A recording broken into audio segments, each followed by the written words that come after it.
Summer is in full swing. The big races are upon us, and perhaps if you haven't made the choice to jump to Ultraspire, now would be the time to do so. Or if you have a stink experience with your old pack that's hanging on for dear life at Tarawera, why don't you treat yourself? Head to www.ultraspire.nz to check out the biggest range of the comfiest, most beautifully designed running hydration vests in the world. www.ultraspire.nz for more. Get along too while you're on the line. On the line? Online. On the wire. On the wire, on the interwebs, to Wild Things. Check out the new and amazing things you can get your hands on if you score yourself a VIP discount. If you sign up as a VIP member, then Rob, by using the code DCR2023, will give you an epic new $20 credit for new VIP members. There's a lot of new in that sentence, but that's because I'm a bit excited about it. So get along, do that, wildthings.club, enjoy. Something that's not new, currans. We've been on the currans buzz for ages. They make us feel gooder. New Zealand blackberries are ace. Head along to www.currans.co.nz to read up on the science behind these wondrous little purple capsules. You get 20% off with your first order of Currans 30s with the code DIRTCHURCH. That's www.currans.co.nz. And bringing it home, as always, a ride or die, further faster, the best independently owned outdoor store in the known universe. Goodness me, we've got something cool planned for 2024 with the big FF, but more of that later. If you are heading out on climbing, paddling, tramping, running adventures, running with dogs, look no further than Further Faster for all your gear and expertise needs over the summer. Head to 57A Buchan Street, Sydenham, Ōtautahi, Christchurch, or hit them up at www.furtherfaster.co.nz. You got something like Further Faster there in Christchurch. Rocky is hairy and so is Badger. Jules is nice and Jacob is delicious. Go to Further Faster now. Oh, Further Faster there in Christchurch. Rocky is hairy and so is Badger. Jules is nice and Jacob is delicious. Go to Further Faster now. Dirt Church Radio. Episode 263 of the Dirt Church Radio podcast. I'm Matt Raymond. And I am Eugene Bingham. Tēnā koutou katoa, nau mai, haere mai. Another car park edition, but a little bit of a twist this time. Describe the scene, Eugene. Well, we are by a river. You can hear the cicadas. You can see the trees. We're outside this time. River's probably an overstretch. Maybe. A creek, maybe. Too hot to sit in the car, but we've just had a lovely hike out at Riverhead, and here we are. I think we're proximate to where we recorded that very first bit of audio that we did. You can hear in the trailer if you go back and listen to it. And also the little bit that you hear at the end of every episode of Rigby, that was recorded right about here. So we're kind of back to our roots. We are back to where it all began. How have you been, Eugene? Well, yeah, I've been okay. My foot, ankle, whatever, is still being a dick. So we're managing that. Waiting to hear results of a scan. Still got my fingers crossed for Old Ghost. Looking forward to Tarawera. How about you? Conversely, feeling excellent. If you don't know, if you listen to the Aid Station podcast, you'll know. If you don't, I had pneumonia a couple of weeks ago. That's why I've been feeling so tired and lousy. But I am healed, I'm recovered, and I'm building, and my physio work's been going really well in the hamstring. As I was saying to you before, who would have known that having elastic hamstrings, it's useful for things like running and life. Yeah, you can't overrate hamstrings, can you? No, really useful things. Yeah. But no, enjoy and stupidly excited about Tarawera Ultra-Trail. I can't wait to. It feels like I described it to a colleague. It's like running away to join the circus. It is. We're trapeze artists. I think, well, I might be the lion tamer about to be eaten by the lion. But we have a live show down there, Q&A with elites at 1 o'clock on Friday in the Village Green. Yep. We'll be there with a bunch of elites. Some exciting names on that list. Yes. I don't know if they even know yet, so maybe a bit TBC, but we'll... Super exciting. Super exciting. And we are looking forward to being there. We're looking forward to seeing you lot there. Then Saturday morning, we're going to be out at Kawerau. Yep. Furman Field. 0400 will be there. Kicking the miler off. And then we we rip around up the Gundry, down the Newton, and get to Tikitapu, hopefully by way of Tapuia, to watch my beloved embark on her 50k ultramarathon journey, and then out to Tikitapu. From Tapuia, yep. Out to Tikitapu to kick off the 21k. Otherwise known as the party bus. Which I'm super excited about. That's going to be mad. Yeah. And then we're on a night train on the finish line. Yeah, I'm on from 9 till 9. And I'm 5 till 5. Ooh. Yeah, and so we're going to be joined by Martin Gafuri. Well, we are joining Martin Gafuri and Ali Pottinger, the great Ali Pottinger, on the start line. And of course, we'll be thinking of our mate Kerry Suter. Rest up, recover. Recover quickly. Absolutely. And we'll see you soon. Absolutely. What do we got this week, Eugene? Wow, what do we have? It's an exciting conversation, isn't it? Yeah, really good. Really good. And it's I think it's always nice to sit with embarrassment if you've made a stunning error.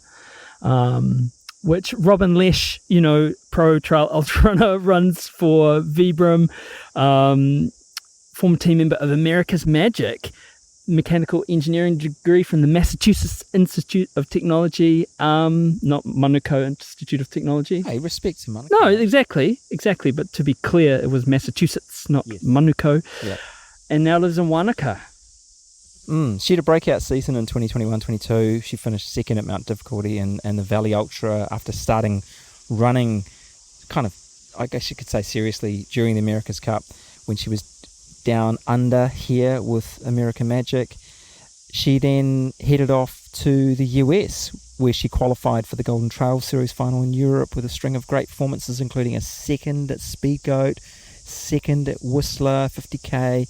So basically she smashed it, and then she raced in Europe a bunch last year, had some top performances including a win at the Trails Aline du Grand Bec. How did it go? That's pretty good. In France.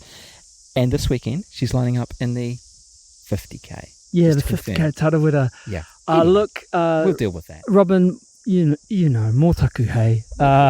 We'll deal with that. Right, we should do this. Greatest run ever. Greatest run ever. Greatest run ever, which is the part of the show where we ask you to write into us and tell us your greatest run ever. It doesn't have to be a race or a mountain summit. It might just be a run around the block, something that sung to you for some reason. Send it in to us at dirtchurchradio@gmail.com. This is from Mark Ford. I want to share with you my greatest run ever. Now, it might not sound like much, a humble 20-minute slow run around the block, but let me tell you, it's a backstory that makes this run truly special. It all began with the 2018 Old Ghost Road Ultra. I finished mid-pack, utterly captivated by the rugged beauty of the West Coast landscape. I was hooked. I poured my heart into training for another go at OGU in February 2019, but fate had other plans. On February the 9th, 2019, I was struck by a sudden and unexpected stroke. It left me paralysed on my left side, struggling to speak and swallow. The cause? An undiagnosed hole in my heart. After weeks of intense rehab, I slowly regained mobility. My first attempt at running was in a pool with my physio, where I had to teach myself to coordinate my arms like a runner once more. My arms initially moved more like a train, together in unison rather than alternating. 4 months after the stroke, I had the hole in my heart closed. Eager to run again, I anxiously asked my cardiologist when I could lace up my shoes. His answer filled me with relief. I could run as much as I wanted. Once a minor cut in my groin healed, and so, 6 days after my operation, I embarked on that slow 20-minute run around the neighbourhood with my wife by my side. That run, that feeling of oxygen filling my lungs, was my greatest run ever. Something I'd once taken for granted had become a profound gift. Since that day, I've made a remarkable recovery, and while some lingering effects remain, they haven't held me back. I've conquered the 65-kilometre Wutuke, the Resilience and Valley Ultra, even tackling the coast-to-coast mountain run in 2021 as part of a team. And now, in 2023, I'm gearing up for another shot at OGU in 2024, 5 years after my stroke. My journey back to this incredible event is more than a personal feat. It's a chance to raise awareness for stroke, offer hope to survivors, and hopefully raise some funds for the New Zealand Stroke Foundation. So when I hit those trails, I'm not just running for myself, I'm running for everyone who's faced their own uphill battle, proving that with determination, anything is possible. Thanks for listening, and see you on the trails. Wow, Mark. So it doesn't have to be a massive run, does it? It's all about the story behind the run, as you've proved there. Remarkable. That is a massive run. Yeah, that is a massive run. So, Mark, as he mentioned, he's raising money for the Stroke Foundation at Old Ghost in a couple of weeks. We'll put a link in our show notes. He's doing it to help the Stroke Foundation of New Zealand, and your donation will help survivors and their whānau across the country receive the recovery they absolutely need. The rest of you, have a look at that link, but also have a look at Mark's Greatest Run Ever on our website. Have a look at all the other amazing Greatest Runs Ever we have on the website. Get inspired. Send us your own one, dirtchurchradio@gmail.com.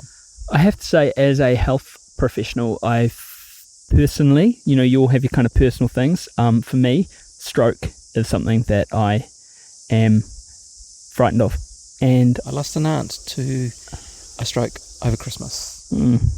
That's right, you did. And yeah, it's but also, that ultimate sort of respect for how people come back after having such your brain essentially being and I use this word and not in a disrespectful way, scrambled. Goodness me. So well done, Mark, and yeah, and see you at Old Ghost. See you at Old Ghost. Right, on with our interview. As we said at the top, pro ultra runner, trail runner, Robyn Lesh. Beautiful conversation. Church Radio. And where are you? You're in Wanaka or in Queenstown? Depends on the week. Right now, Wanaka, yeah. And where are you otherwise? At Katie Wright's Mafia base in Queenstown. Right. Okay. So she's all right. Well, multi-talented. I guess being a Queenstown GP, no one would suspect Mafia boss as a side hustle. She just combines everything and it works out. But I guess moving on and yeah, she's a polymath. God, speaking of polymaths, Robyn Lesh, welcome to Dirt Church Radio. How are you doing? Good. Yeah. Been here in Queenstown, Wanaka for almost 3 months. And catching up with friends and running in the mountains, and yeah, no complaints. No complaints. And so you were based in the South Island for quite a while, and then you took a sojourn back to the USA. What's brought you back? Friends and mountains, all the good stuff.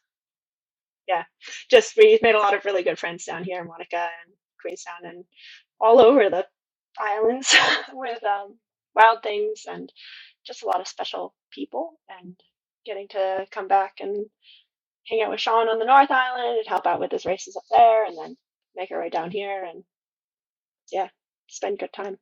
Perfect. And are you, I mean, before I guess we jump into the history, we're racing up to Tarawera. How are you feeling about that? You're racing the 50K. How's that? You feeling good? Feeling calm? Yeah. Depends on the day, on how calm I'm feeling. I do this funny thing where sometimes I get really nervous in the lead up, and then when I get on a start line, I'm just like, oh yeah, this is nice. So I know that'll happen, independent of how nervous I am beforehand. I'll get online and be like, yeah, let's dance this music and go do some running. We'll see. I'll run hard and then we'll be done running hard. You confirm you're running the 50? Is that right? I think we had you down as all sorts of distances when we were chatting pre-Tarawera. Yeah, I think you guys were spreading some rumors last week. I'll stick my hand up for that. That was just me being ill-prepared. So I apologize if we put any additional pressure or anything. That was just ignorance. No, it was just entertaining. I got back to the house where Katie stays, and one of her roommates, Jeb, was like, have you heard? You now run for La Sportiva and you're running the 100K. And I was like, what? Oh, God. In fairness to my poor research, both that used to be true. That was true for a while. Where you just like this stuff. No. Okay. All right. But well, that's okay. I retract. And I easily spend a lot of time with her, so it just blends over probably. All right. Well, for the record. Yeah. Would you care to steer the ship off the rocks, Eugene? Well, we found it highly entertaining, so it's no hard feelings. All right. So tell us then, what are you running? And are you so you're confirming you're not La Sportiva. Is there anything else we should mention? Great question. I'm running the 50K. That's sort of my go-to distance thus far, 50K and shorter. But I will step up to the 100K. I have been challenged by Jerk Church now. We're all in favour of I'm running the the 50K. the shorter distances, not the lesser distances. They're just as valid. So don't take it as a challenge from us. You stick there, and that's the thing. You have had some great form in that sort of distance. It's a nice sweet spot, isn't it? Actually, 50K. Yeah, it's a bit of a puzzle in a way, in that it's still really fast. Yeah, like it's marathon pace for a bit longer on trails. So it's marathon plus eating a lot, and sort of complicated spot in between a long ultra where it's just eat and don't blow up and keep moving really quick the whole time. So yeah, it's a little interesting little puzzle.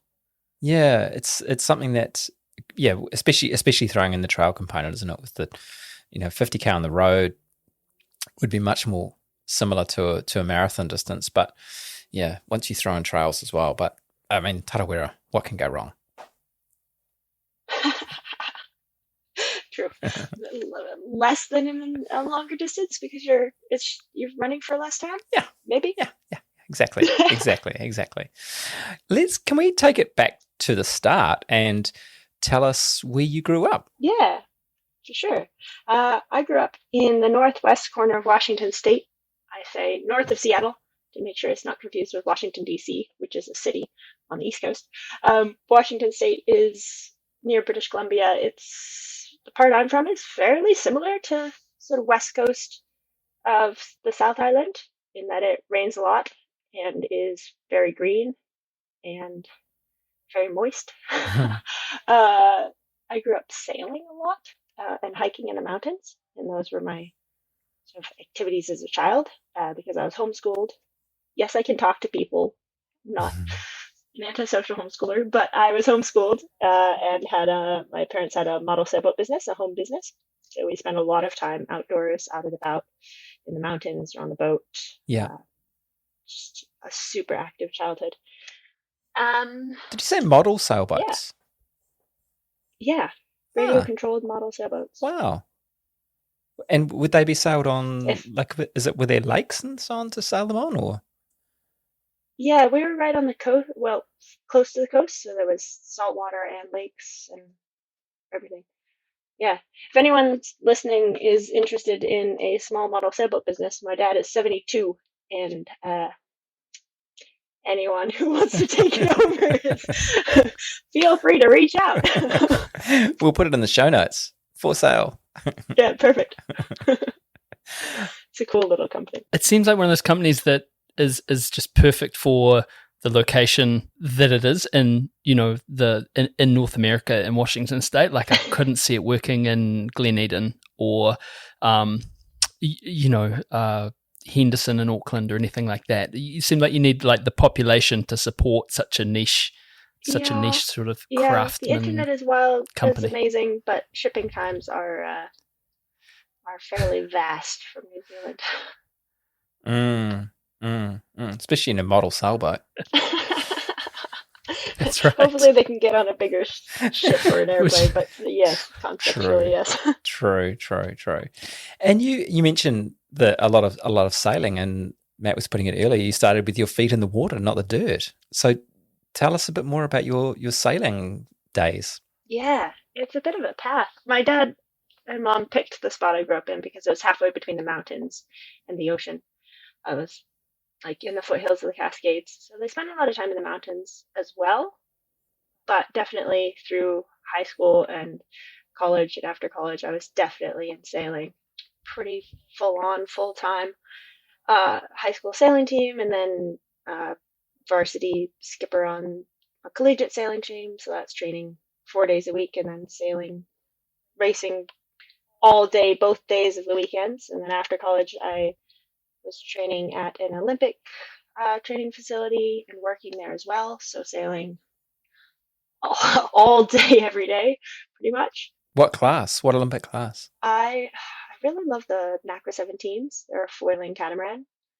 Skiffs are really fun too because they're super, super tippy. The sailing I did in high school and college, I realized you're sitting down all the time. It's a very seated sport.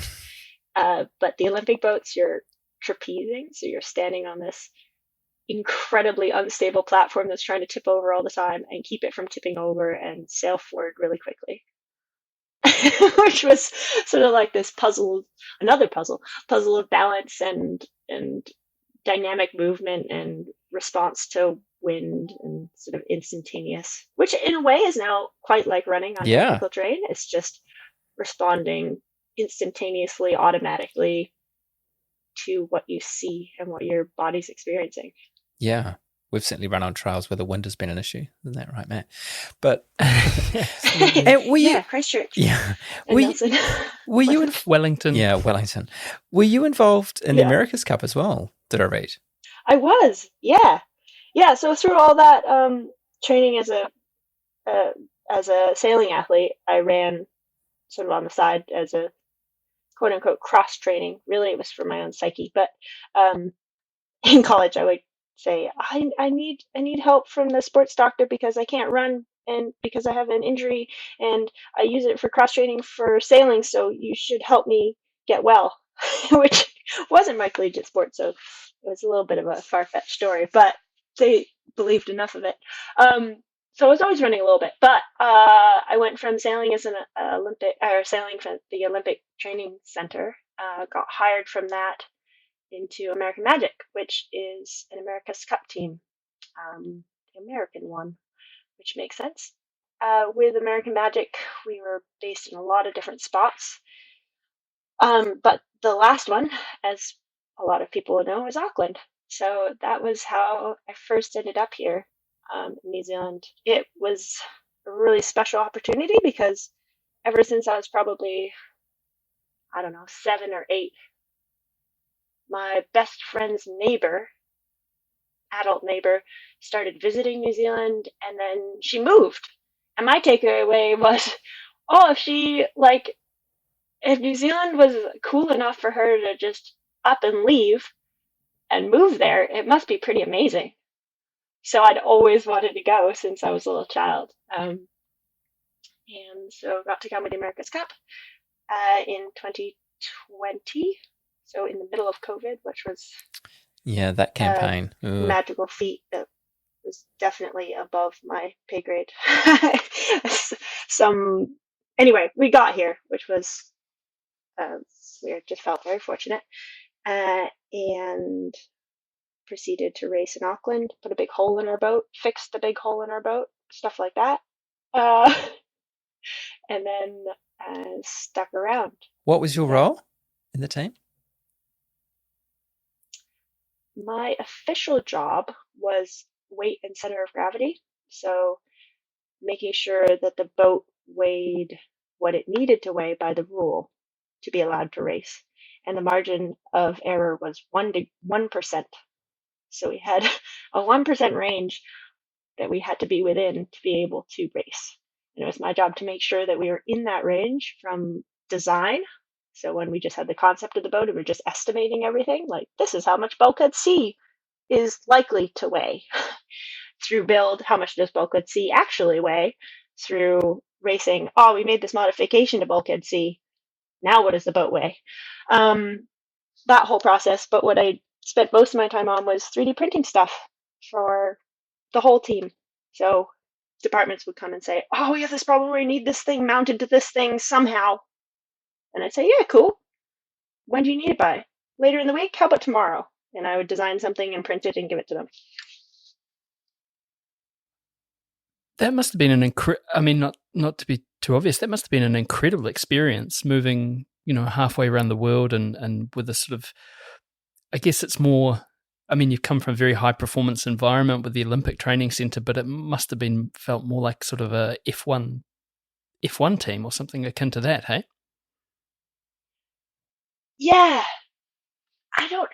Interesting. Yes. When I zoomed out, I don't know if anyone else has experienced this one. Like when you're within something, it's your day to day. and it's your normal.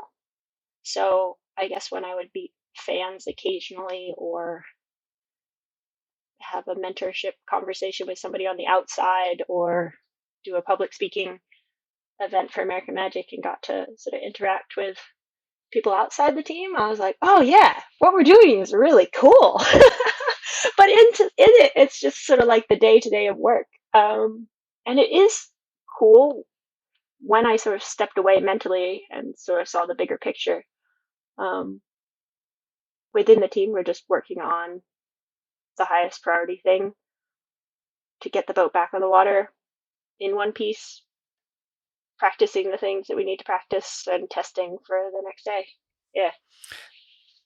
And you're so right, isn't it? There's the any group of human beings in a high performance environment, or regardless, from the outside, it would appear one thing, but I guess while you're in it, it is a bunch of human beings being human beings to each other. So everyone has foibles, everyone has good days, bad days, and of course there's there's I guess for something as potentially dangerous as an America's Cup boat, herring around on foils, that it's it's quite the dynamic, isn't it? Yeah, it's pretty scary to watch. I because I knew how on edge they were, and it was just like, oh, like I know what can happen so quickly, and I guess I can try to forget that I know that and try to enjoy the racing, but it's hard to do that. Well, I remember being down at the viaduct the day when it did go wrong and that capsize happened. It was pretty scary. Yeah.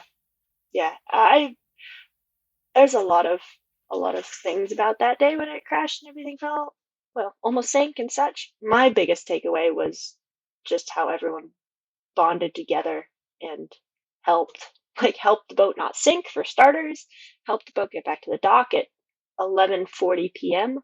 and then helped get it back together. Like, we were working with Team New Zealand, who had extra boat builders, to get the pieces built, and the part that we could cut out and fill the hole with. Like, it was just this massive team effort. And like a coffee shop on the viaduct would like bring us coffee in the morning and just be like, here you go, like, here's for the team, good luck everyone, like, hope it's going well. Just like how much community assistance there was. It was really, really, really cool. And during this time, I mean, you said that you started, running for cross training, running for that sort of, for your main sport. What was happening in your running life? During the Cup, I was doing personal fitness as best I could, it's always been a priority of mine. So it was definitely at a smaller amount of time than I do now as a professional runner. But it was still there. I guess, what was your question exactly? No, just in terms of, I'm just really interested to find out, you've moved to New Zealand, you're with American Magic, and you're in this high performance environment. You're also, like, as you said, now you're a professional trail runner, that's what you do. At what point, and it's 2024, we're going back 4 years, you were starting to, I mean, your love of the trails or your love of running, was that sort of burgeoning at that point? I guess you're doing it as much as you can. Yeah, yes. So we came to New Zealand, or were allowed in August of 2020. So we went through quarantine.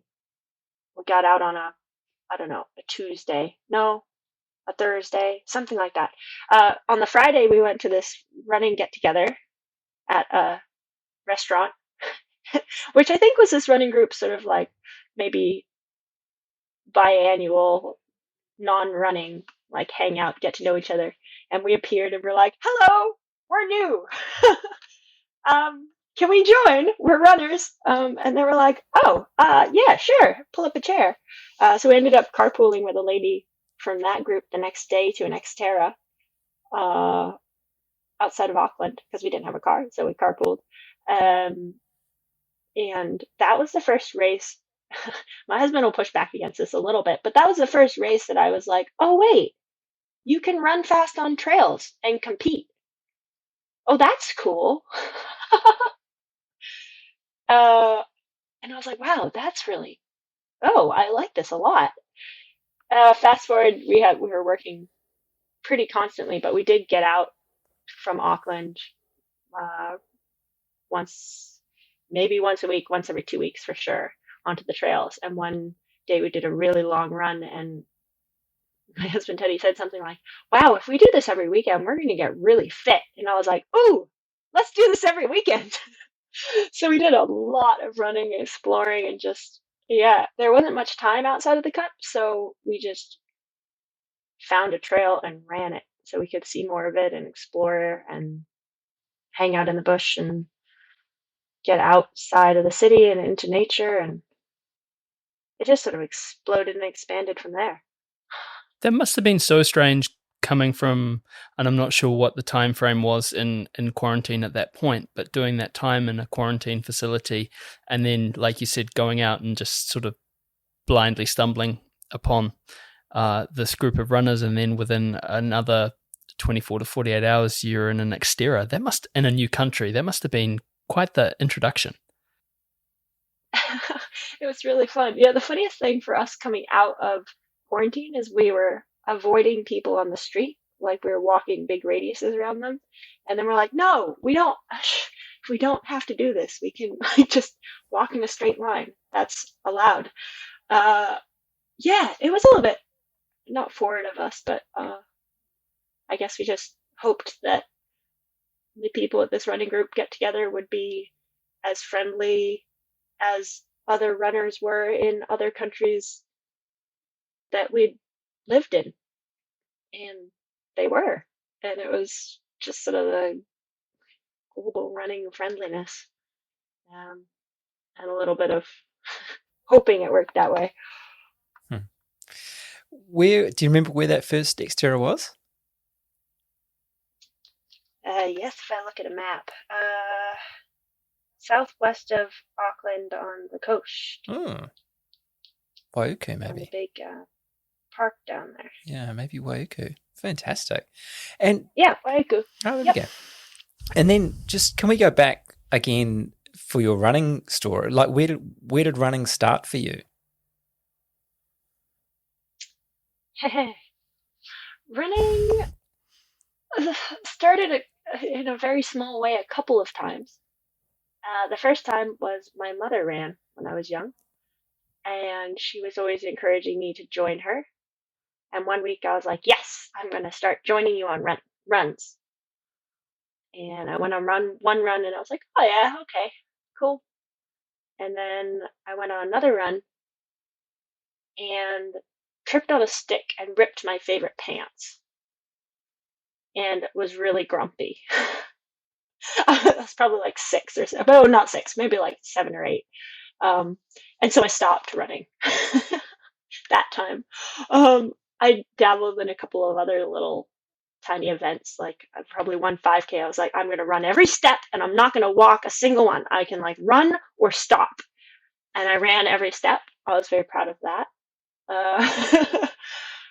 So there were like dabbles of running in my childhood, but more hiking. And then when I was in high school, my mom gave me a walk-run program, and I was like, oh, I'll just go to week 3. That's probably fine. Like I'm like active. And I tried to do week 3 and was dying.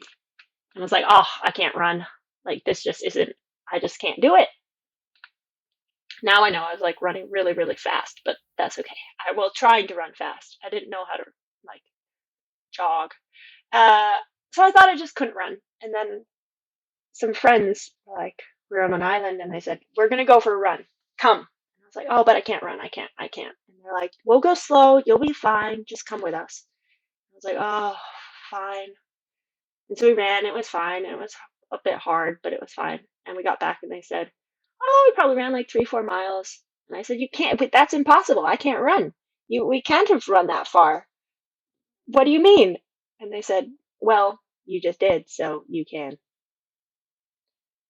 And then I started running for fun because apparently I could. running for fun. And that's like that's the goal for all of us all the time, isn't it? Even when we are pro runners, running for fun. Yeah, exactly.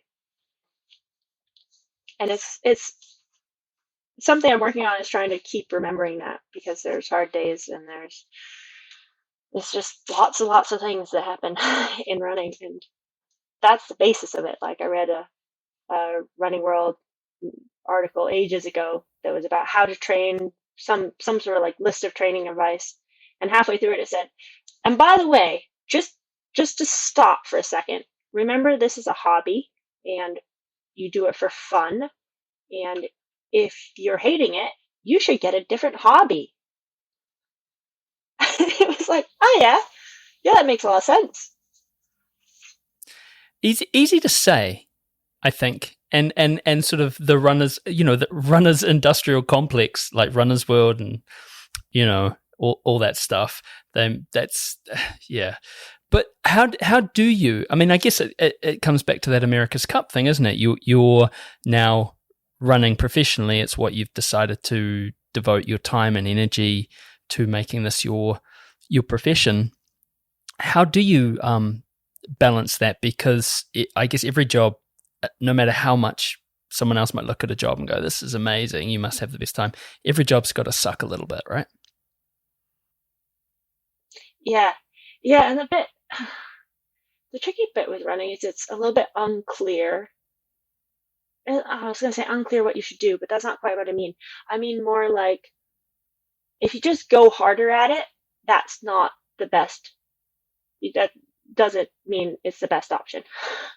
It's a lot more nuanced than that, and sometimes definitely not going hard is the option that will get you the furthest. And so finding that in between, like when to push hard and when to take a rest day that you're not supposed to have but you really need, or to back off a workout, or all these little more complicated, sort of unclear parts, are the bits that are harder to do. It's just executing a training plan as it's written. It's just deciding to do it and then going and doing it. Yeah. At least that's It's not paint by numbers, angle. is it? Yeah, but it's not that cut and dried. It's a lot more, complicated. And I'm still working out the little bits, and I don't know that I'll ever totally figure it out. I'll do an extra run because I want to be social one week and a couple other things, and then the next week I'm like, oh, yeah, feeling that. It's a good takeaway for the future. Store that away. So it's just constantly, and then every week's different. You guys know it all. Like, every week's different. It's all a big puzzle. I guess that's the thing, isn't it? How do you square that circle? And I'm thinking, you got your mate, Dr. Katie Wright there, who we were joking with her one time. We were all sitting in the car. It was before Kepler. It was like stormy and thundering and gross, and there was 5 of us packed into this little hatchback. And she'd borrowed a sports watch, and we were laughing that she should run. She just generally uses a calendar. She'd been to Biggs and she runs in days, or an almanac or something. She goes out on big missions. That must be a balancing act, right? Like, come with me out into the hills for 15 hours, and then how do you execute that next week? Yeah, and that I guess I missed a big piece of sort of my progress in running. We got really hooked on trail running up on the North Island, and then the only thing after finishing the America's Cup that was on the calendar was Mount Difficulty. So we worked our way down to Mount Difficulty, ran Mount Difficulty, ended up in Wanaka because of Mel, and I heard this cool runner lady, Katie, was there, who I had met her after Tarawera when she won in 2021, but she hadn't really met me because I was serving her soup. I was like, I'm such a fan. She was like, oh, nice lady serving soup. I vaguely remember that. Anyway, the big piece that I was trying to get to was just spending lots and lots of time with Katie and Wyatt in the mountains on those 15 to 18 hour days. just spending all day every weekend, which is super fun. Turns out, unfortunately, it doesn't really fit perfectly well into 50K max performance training, which is part of the balance. We did Rabbit Pass a month ago, and I was like, this is not at all in my training, but it's far enough out from Tarawera, and I care enough about it as a personal joy and spending time with friends that I'm going to make this work. And we'll go a little lighter next week. There's no second pass, right?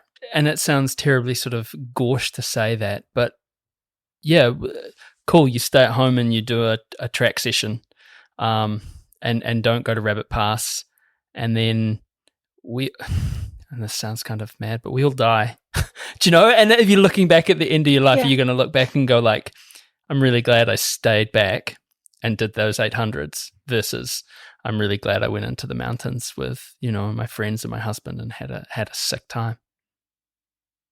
Yeah, and that's a balance. And in college, I definitely had a couple of moments that I remember where I was like,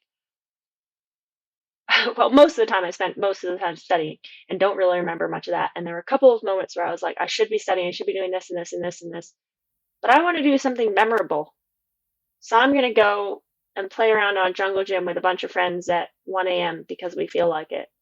I mean, talking about college, you had an incredibly successful academic time at college as well, and started young as well. Yeah, I have a bit of an unusual history. Yes, I went to community college when I was 14, from homeschooling, and took Algebra 2 and made it this little challenge to not miss a point and get all the extra credits because I was a little bit, I don't know, it was a game. And based on how the class was set up, it was very possible.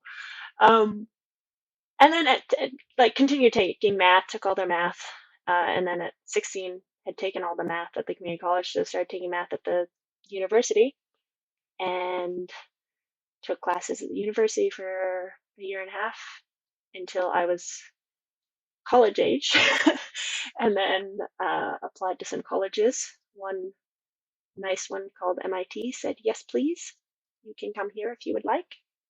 So I went to MIT, and then continued on. Yeah. Mechanical engineering, ocean engineering, which is water applications of mechanical engineering. At least that's how I explain it.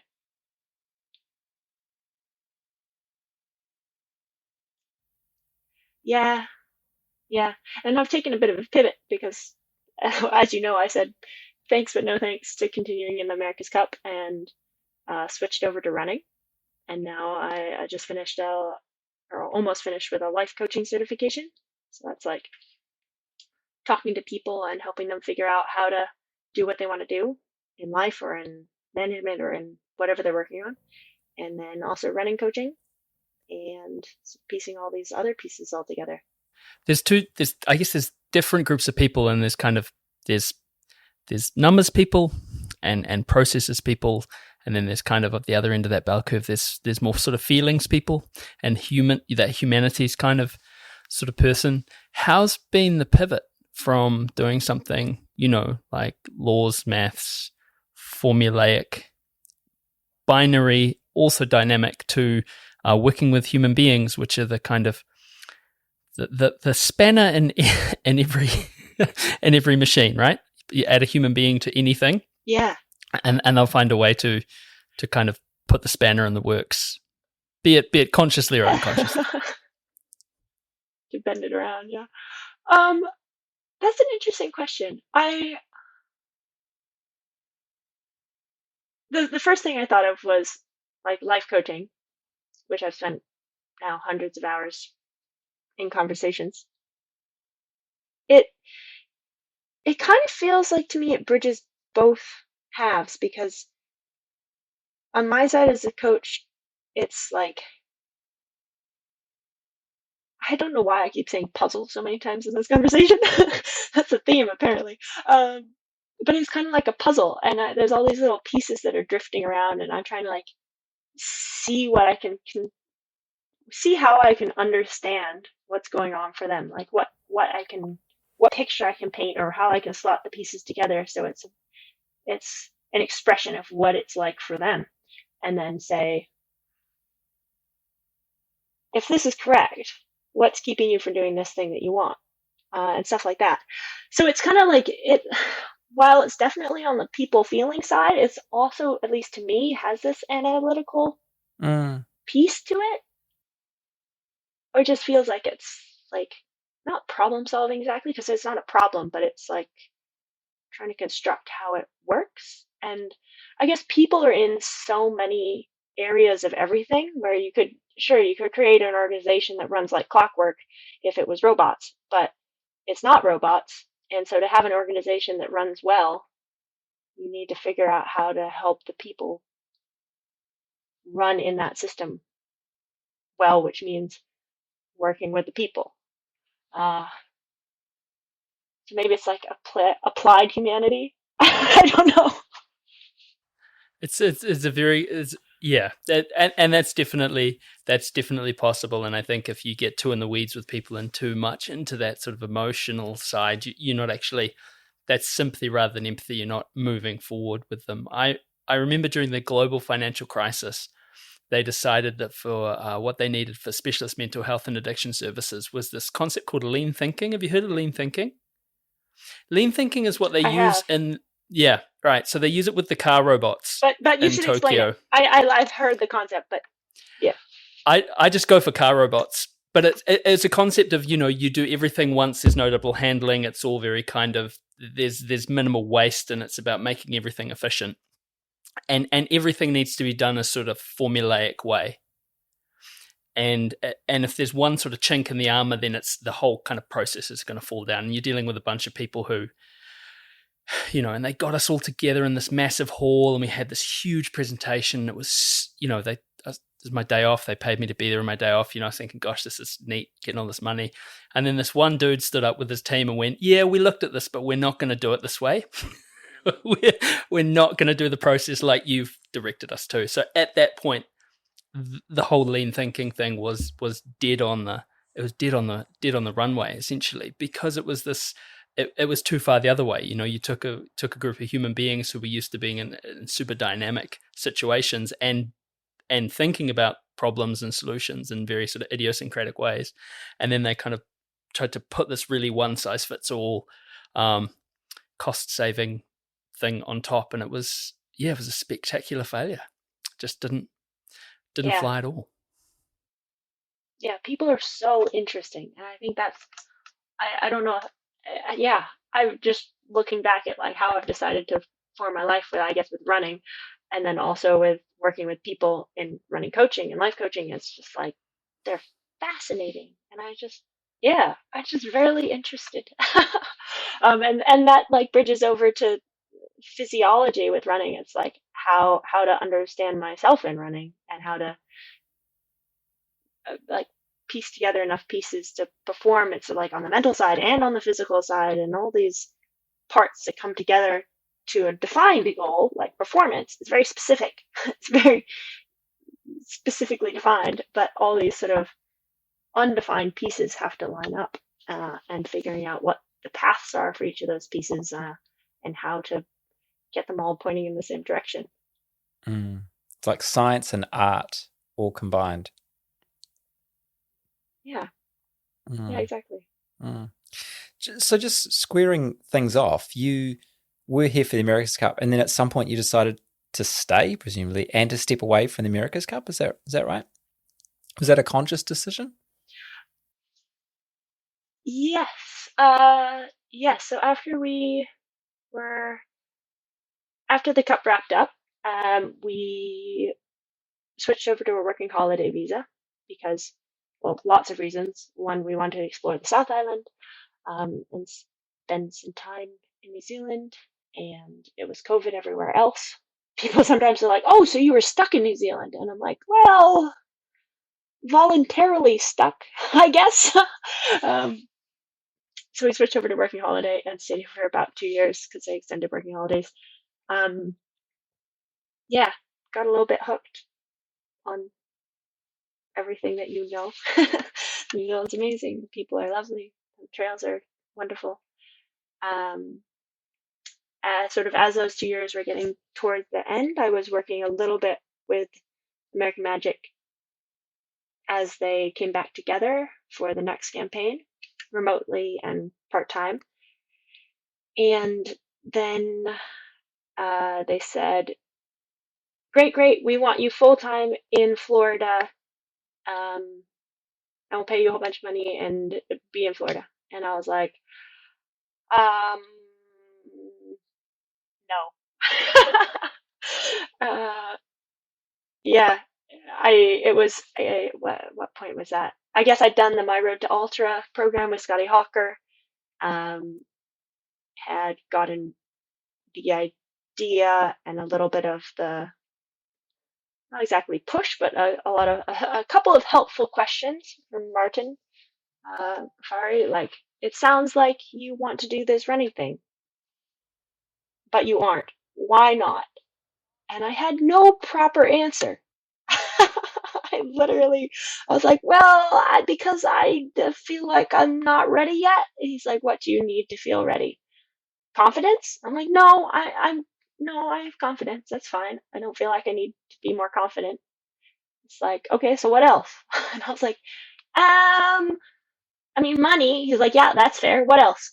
And I was like, that's all I got. So that pointed out to me that if I wanted to try this pro running thing, that I should try it. So I did. That was where I was at. Sort of, I just decided to go in that direction and sort of take on a year just full on running. And then I got this offer in Florida and was like, nope. There's a lot of practical reasons that would be a good decision, but I would like to do something else with the rest of my 20s. I mean, why not? Go for it. It's a chance to do something. Was that, just trying to get my head around the timing, was that, so you'd podiumed at Valley Ultra at the end of 21? Is that right? Was that the sort of starting point for kind of thinking seriously about jumping off? Yep. So Scotty and My Road to Ultra really was a really helpful experience at that point in time. It's the first time I'd had a coach, actually, and had sort of had organized training besides Teddy and I sitting down and saying, okay, there's 14 weeks until Mount Difficulty. I heard it's really steep. We sat down a bit more than that, maybe 4 or 5 months. Heard it's really steep. What should I do each week to train? So that was my prior sort of most organized that our training had been. So that was my first, with Scotty, it was the first time to like really have a coach, to focus on something, to sort of see what training seriously was like. And I loved all of it. And so that was sort of the opportunity to start thinking more, I was going to say bigger or longer term, but sort of to try this thing. And then 2022, you went off and, third at Speedgoat and, it sort of, things started to really take off for you. Yeah, that was a fun year. So that year was the I'm going to go throw myself into this, invest in it financially, because I was working with Vibram then, and in a very sort of intro level. So I was on my own financially. I'm going to invest in this financially. I'm going to invest in this time-wise. I'm going to sort of shift things around in my life to make this possible. I'm going to go all in and see what it's like. I'm going to race the Golden Trail North America circuit. And Speedgoat, because I felt like it. I'm not quite sure how I ended up with Speedgoat, but so I raced a couple of races in Canada and a couple of races in the US. The sort of big goal was to qualify for the Golden Trail final. And if I placed top 3 in the North America, I would get a free trip to the final and all expenses covered. Which I was like, yeah, that's sort of the target, but there's absolutely no way that I will be top 3 in North America. So, I mean, I'll do the races. I'll like do enough races of the series that I can have a like, be ranked, but that's sort of like a dream, like impossible. So the goal of that year was to race that, go full all in, see what I like, see whether I liked it, see if I wanted to continue, see if I was good enough, like if I liked it and was good enough, and then decide after that. Well, weirdly, I think I was second in North America, second or third, I don't quite remember. But I did it, which was just like mind blowing. I was completely, yeah, was I was completely flabbergasted. Yeah, just blown out of the water, and was like, oh golly, well that worked surprisingly well. And then went to the Golden Trail final in Madeira. I think I placed 6th open woman and 16th women overall, which includes all the elites, but there were, I mean, all the world elites, but there were something like 20. It was complicated, but I won't try to explain the whole system. But it was, I also placed surprisingly well, and ended that season like, wow, okay, so I'm good enough. I loved it. I want to keep doing this. Now what? Which is sort of what I've been figuring out for the last year or so, because so the what to do worked, but the why I was stuck on, because I had a very clear why that first year was see if I like it, see if I'm good enough. And then after I checked those boxes, I was like, okay, what's the next why? What now?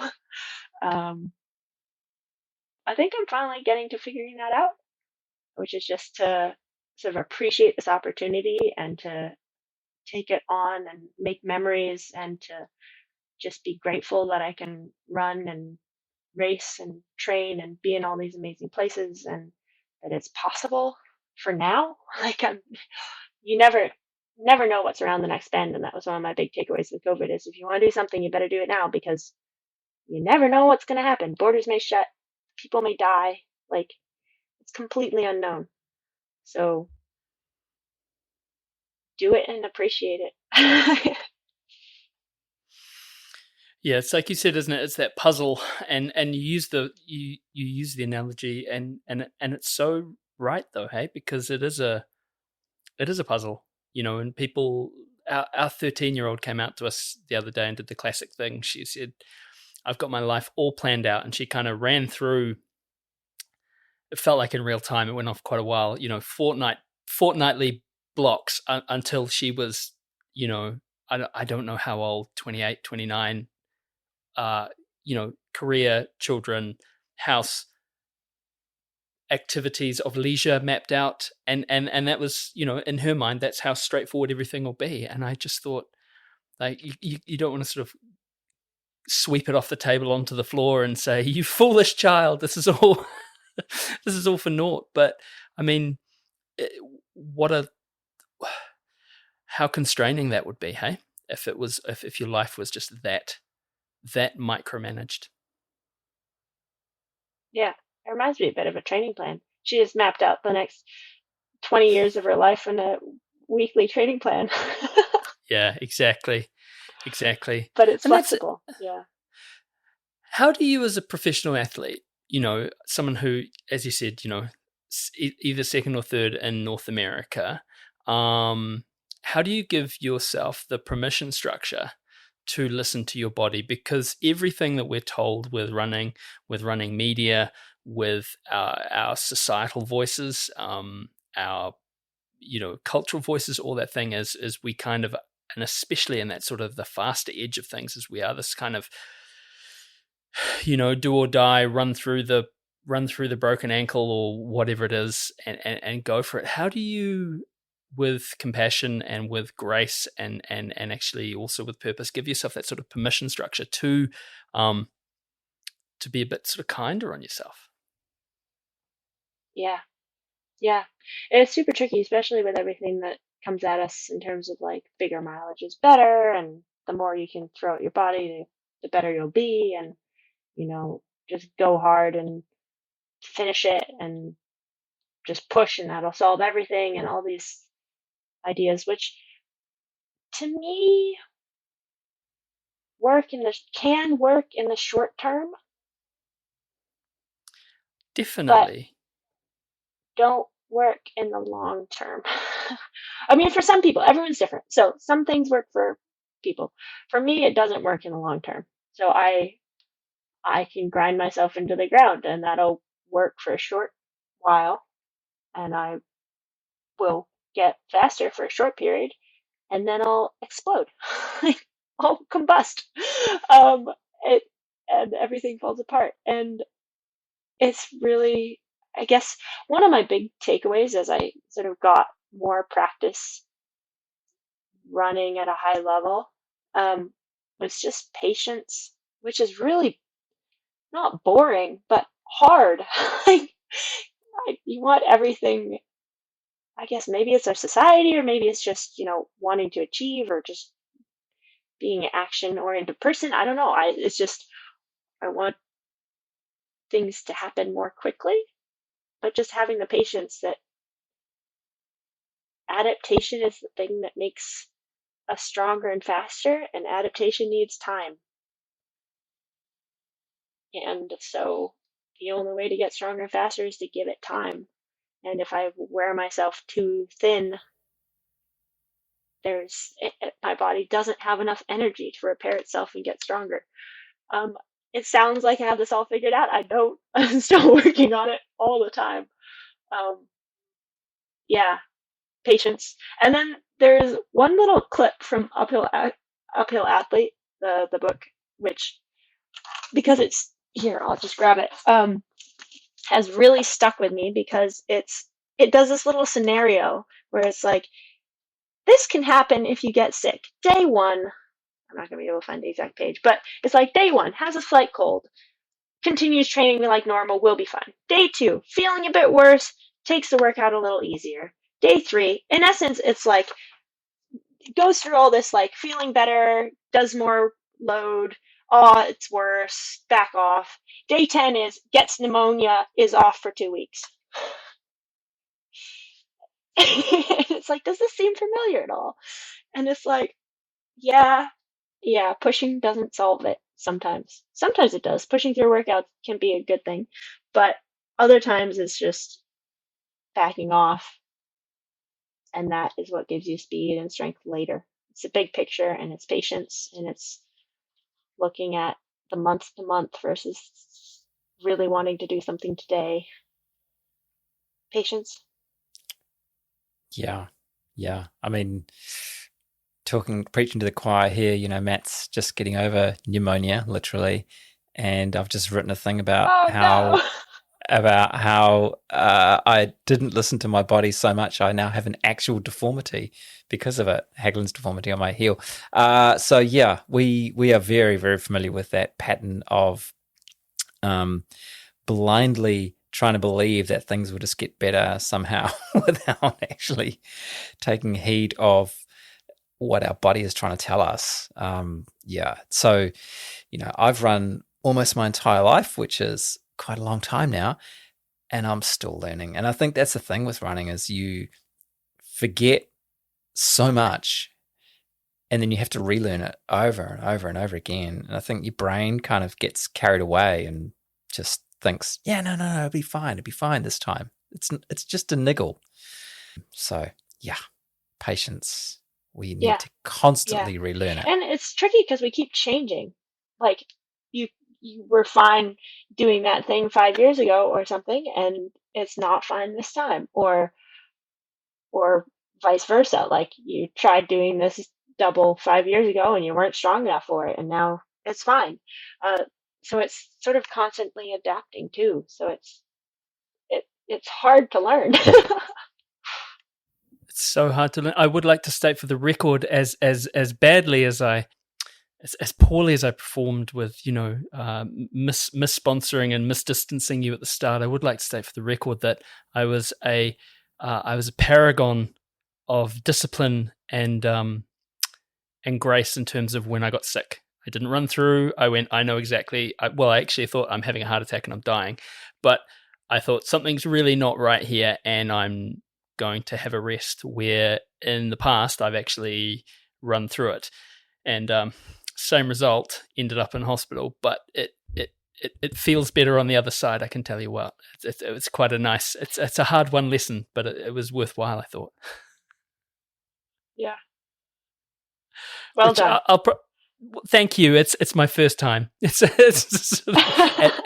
at 46. It feels good to finally be there. Yeah, Robyn, better than before 56. So that's exactly right. I don't think I could have come back 56 feeling like I just did. Robyn, it's been so wonderful to talk to you. You've been so generous, and it's we wish you all the best. We can't wait. Hopefully we'll see you down at Tarawera Ultra-Trail, or up at Tarawera Ultra-Trail, as the case may be for you. But look, we'd like to ask you the question that we ask everyone who comes on Dirt Church Radio, and that's, Robyn Lesh, what's your greatest run ever? It was cool to get that question, because about 2 years ago or so, I had my greatest run ever, and don't berate me too much for this, but I was like, I should write Dirt Church for this, and then maybe they might notice me and invite me on sometime. But I didn't write it up, so it's cool that I get to share it. It was over in Glenorchy, and I don't remember what was going on exactly, but we did this long. I was by myself. It was in Glenorchy. It was on the, I don't remember which trail, but it was on, I could look it up, but it was on the sort of west corner, up on these hills that were just a beautiful golden color. And I ran up one way and was exploring by myself, ran through some huts, drank from the streams. I think prior to this I'd been a bit grumpy, I'm not quite sure, but drank from some streams, ran across, got to this sort of rundown, not rundown exactly, but sort of ruins of a mining town. I just sat in the grass and just thought about how lucky I've been through the summer of getting to run massive distances with Katie and Teddy and Wyatt and explore the mountains, and how we didn't have to go, like, that I was really lucky to be able to run 50Ks every weekend. But the thing that was pivotal about that run is it was when I let go of this idea that we got into that was like, if we're not running 50K weekend, then we're not doing anything. Like, it's not that it feels like we've done nothing if we don't like have a big mission. And that run in the grass, sitting by this sort of ruin, just looking out at Glenorchy, it was like, no, I'm really lucky to have those experiences and to be able to have this incredible summer and appreciate it and have it as memories for the rest of my life. And I love it all. Yeah. Beautiful. So it's as much about the realization that you came to as the run itself. Yeah. I don't think I would have gotten to the realization without the run. So it was the combination of it and being able to just, have a really good relationship with that day of running and be able to just sit and think for a bit as part of my run because that's what I wanted at that moment. Beautiful. Well, look, since it was so good, we won't berate you for not sending in the greatest run ever. We'll let you off just this once. But, that's it. If you have another one and you don't send it in to us, we'll be very grumpy. Okay. And then we'll need to go on a I'll- run and I'll sit make amongst some ruins. And Robyn, thank you so much for coming on. We really appreciate it having you. And like I said, be super cool to catch up pretty soon. Sounds good. Yeah, I'll see you next week. Dirt Church Radio. It's good to be forgiven. That's right. Glad that my ignorance and overexcitement was entertaining for you and your I friends. see it more as overexcitement rather than ignorance. But lack of preparation. Maybe a touch. 2 But + 2 = 5. If you want to get Orwellian about it. don't take on somebody from MIT over that equation. That's right. That was awesome. Thank you, Robyn. We really appreciated it. And we'll see you on the start line. Yeah, look forward to it. And thank you all very much for tuning in. We're on social media at Dirt Church Radio. You can email us at dirtchurchradio@gmail.com now. Don't forget to sign up to the new Aid Station podcast and newsletter at dirtchurchradio.substack.com. Don't forget to write in with your greatest run ever. We'd love to hear from you. As I mentioned, have a read of them on the website, then get inspired, send us your one. Don't cross the finish line at Tarawera and tell us you've got a greatest run ever. Just send it in to us. dirtchurchradio@gmail.com. That's right. Thanks to our sponsors, Scott Running, Further Faster, Currans, Ultraspire, CLE and Wild Things, and our Substack subscribers. Stay tuned for our show in 2 weeks when we have another great guest lineup, and check out the DCR Aid Station next week. Hei kona. Thanks, Rigby.